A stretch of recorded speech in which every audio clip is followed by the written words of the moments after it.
Hello Internet, this is Chris McKee with Alamo Music Center in San Antonio, Texas, and you can find us online at alamomusic.com. If you've seen our introduction for Taylor's new Grand Pacific guitar, then you might have an idea of exactly how excited I am for this new model to become available. If you haven't, a quick kind of update. This is the guitar. Well, this is part of it anyway. A new body shape from Taylor. The Grand Pacific is a round shoulder dreadnought introduced at NAMM, and it features at launch 3 models. This 517 Builder's Edition, a 717 Builder's Edition with rosewood back and sides, and a 317E. Again, all available at launch with more to come as the year goes on. What we wanted to do is kind of give you a comparison of this guitar with some of the guitars that it would most likely be compared to.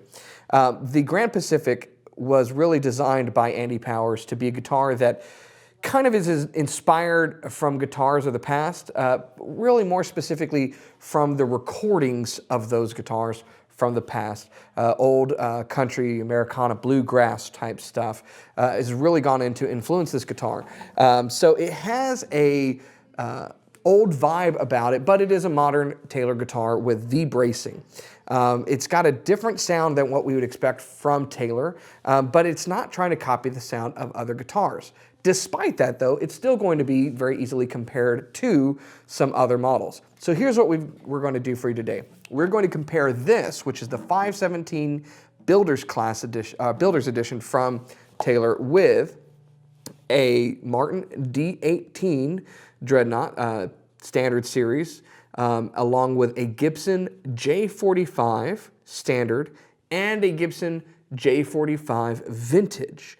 And we'll go over each of the specs on those and then play through so you can hear how this sounds compared to those. Now, one of the reasons that I'm excited about doing this comparison and excited about this guitar is that, truth be told, in the past, Taylor's dreadnoughts have not really played on the same level as the guitars from Martin and Gibson specifically.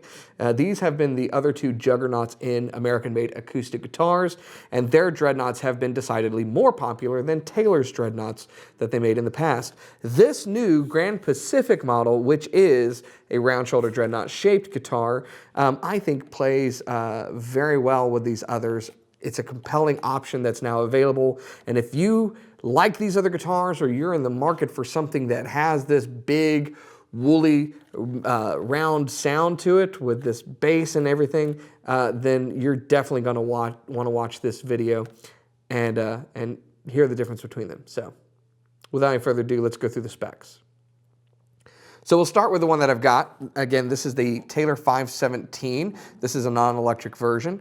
It features a torrefied spruce top, mahogany back and sides. As a Builder's Edition, it has some unique aspects such as the rounded off binding, the rounded off bridge, rounded off heel, and torrefied spruce top. Now this will come into play with another guitar that we're going to be comparing that also has a torrefied top. Spruce and mahogany, like all of the guitars that are featured here.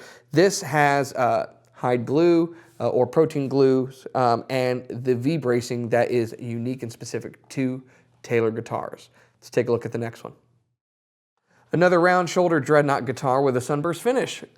It's a Gibson J45. Now this is the standard 2019 model with a pickup.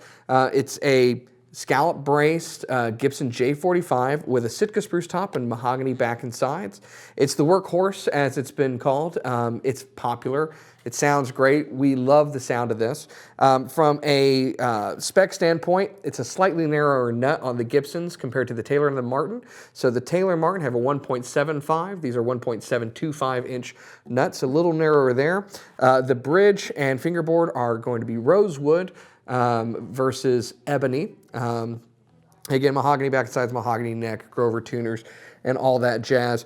Scallop bracing in this shape, you know, this is kind of a pretty familiar sound from Gibson. So anxious to hear how it compares with the Taylor. Next, we have another incredibly popular dreadnought model. This is the Martin D18, one of my favorite Martins that they make. This follows the pattern or the specs that have been given since 2013 when this was redesigned, and similar to the rest of the redesigned standard series from Martin. So it's a square shoulder dreadnought from Martin, mahogany back and sides, Sitka spruce top with an aging toner on it. It features faux tortoiseshell binding, scalloped bracing, and an ebony bridge and fingerboard with that newer nut width for Martin, which is 1.75, same as the Taylor, and a similar kind of thinner shape to the neck. This one has open back Grover tuners on it and no electronics in it at all. So one more to round out our comparison between these guitars. So this beauty is another J45, but it's different than the one we just looked at. This is a Gibson J45 vintage model. Now, if you're not familiar with this guitar, this is probably the closest we can get to, a guitar that's built like the guitars that were recorded that Andy's referencing the recordings of when he's inspired by the new guitar. I hope you kind of followed that progression that I was talking about. So this is a custom shop Gibson J45 vintage. It features an Adirondack spruce top that is thermally aged, which is torrefied. It has hand scalloped bracing. It uses hide glue construction, and then mahogany back and sides, mahogany neck, rosewood bridge and fingerboard, and again that 1.725 inch nut width. It also has a hand rubbed lacquer finish with a kind of a VOS treatment or vintage old stock. So this in a lot of ways is a lot like some of the specs on the 517 from Taylor. The finishes are thin and kind of more matte than the gloss nitro that's on the J45 standard or D18. It features protein glues just like the 517.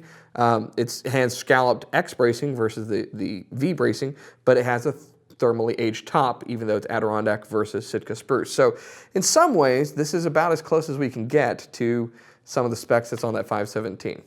So there you go. That's the rundown of the guitars. Now to hear what they sound like.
So there you have it.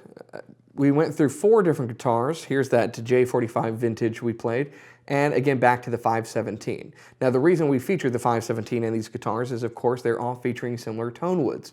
Spruce, Sitka or Adirondack, and mahogany. They've all got that warm rounded sound, but I'm curious what you think how the new Grand Pacific guitar from Taylor compares to these other very popular and long-running dreadnought guitars from Gibson and Martin. Personally, I find the tone of the 517 pretty accurately recalls those recordings with some of that modern build, with intonation and so forth that we'd expect on a more modern guitar. They all play great, they all sound great. Do you have a preference? Did you hear the differences? What do you think? Which do you prefer? Let us know in the comments below. As these new guitars get introduced, we're going to be doing a lot of reviews and comparisons for you, so be sure to tune back to our channel, subscribe and turn on your notifications so that you know right away when we have a new video for you. As always, thanks for watching and I'll see you next time.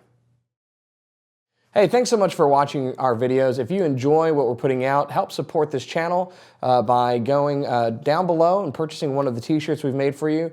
Rock your support for one of the oldest music stores in Texas and the country and your love of guitar. Just purchase below, help support our videos, and go to our website, alamomusic.com, for more goodies that you can get. Thanks.